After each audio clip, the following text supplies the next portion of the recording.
name is Muhammad Bashir. Born in Wisconsin.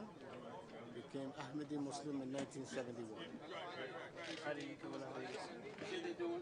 A good friend by the name of Bashir Malik, who was born Ahmadi. We used to see him going with his son Sami up on his shoulders every Friday, and we were hanging in the streets, and we would say to him, Bashir, where are you going? And he would say he's going to the mission. So we said, this guy talking some mission. So the next week we see him, Bashir, where are you going to? I'm going to the mission. So we said, what is this mission? He said, oh, you should come and check it out. So we said, okay, let's go. So 3 of us went. And we went, and we see the people doing Allahu Akbar, and we're watching. So then when we were ready to leave, they gave us a book, Philosophy, the Teachings of Islam. So we took the book, and immediately I was interested. And the other friend was lukewarm, and the other chap said, yeah, it was very interesting. So I figured he's going to accept, I'm going to accept. And the other one, lukewarm, I'm not sure. And he's my best friend. As it turned out, lukewarm, my best friend, who is Nasrullah Ahmed, he is now the president of Milwaukee Jamaat, a national Amla member, alhamdulillah, and we have come through 37 years now together. His wife was Jewish and became Ahmadiyya, alhamdulillah, alhamdulillah. And absolutely the best thing that's happened in my life. What convinced you most to become an Ahmadi Muslim?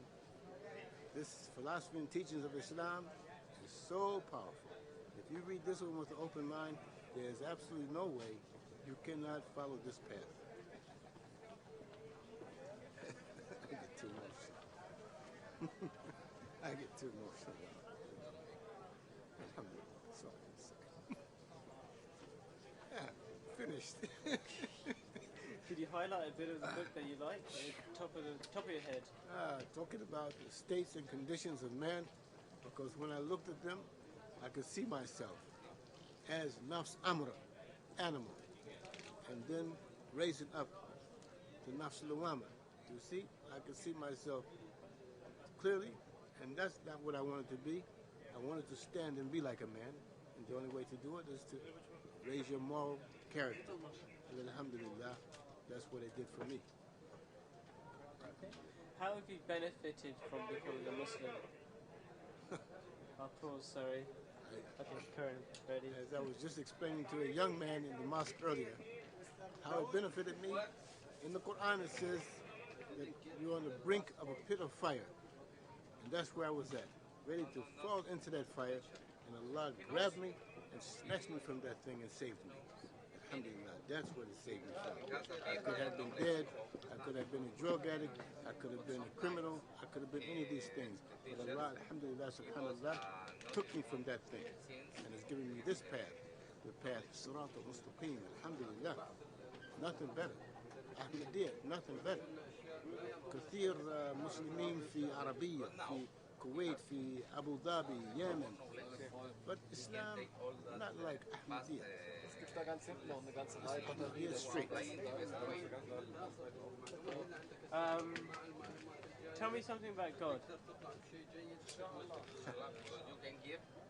If you think about and focus your attention fully on Salat, about this creation of Allah subhanahu wa ta'ala, you have to believe that there's something greater. No man can accomplish these things. And Allah subhanahu wa ta'ala, I had brain surgery about 1 year and 6 months ago. Cut my whole head open.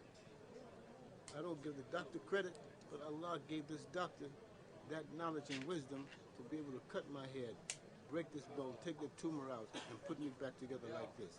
But it's only Allah's barakah that gave me this blessing, to these people. Alhamdulillah. Tell me something about the real, loving God that you have a relationship with. Oh my. I have been in situations all the time, and Allah always take you through these situations. I mean, one time I remember doing Ramadan. I had really no money, nothing. I'm thinking, oh, I'm hungry, I got to fast all day and you don't have nothing to eat afterwards. But alhamdulillah, I fasted. Out of the clear blue, my neighbor, who was a non-Ahmadiyya Muslim, came over. He gave me $100. Alhamdulillah, only by Allah's will, you know?